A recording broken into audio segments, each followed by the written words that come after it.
si Joanne B. Asolin, taga Barangay 47, Arimbay, Legazpi City. 26 years old. Para kay mama po, walang buwan na po siyang naka-bedridden, nagka-mild stroke, kakapuan niya po kay wheelchair. Sa pagbalik niya po ng pagpa-check up, katawan ma'am, hindi na po siya nakakagalaw, kaya mahirap po talaga. Gaano po ito makakatulong sa inyo? Sobra po, kasi pagbubuhat, hindi na po siya mas gaano madipisil po na pagbuhat po sa iya. Kasi parang pagligo, diretso upo na lang po. Dakula pong tabak.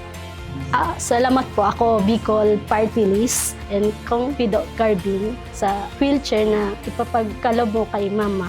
Sobrang dakula po yun para sa mga.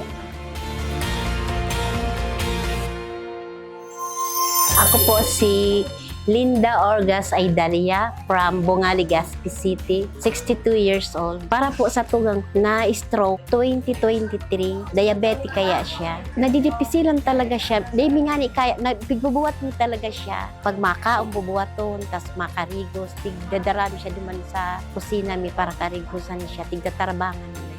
Magabato na ang bitis. Nagsusubli kami wheelchair. Kaya lang minsan bibawi lang bagatulos. Nadidipisilan man kami. Sigurado po ka-importante kasi makakatabang sa inyo. Ay, dakulao na tabang po, madam. Pasalamatunon akong nakakuha ako ta. Di na kayo madipisilan pag magdara kami duman sa iya. Kami sa diri na kami. Salamat po sa ako Bicol. Dakulao na tabang dito sa muya. Maski nga ni sina ako man madam nagiilang ma. Ako nga na ang nagbabantay duga. Sa duwa yun na mo na tugang ko. Nagdidepresila namin nga na ko. Kami pamilya mambaga. Grabe ang salamat. Salamat sa inyo. Sa tabang dito sa muya.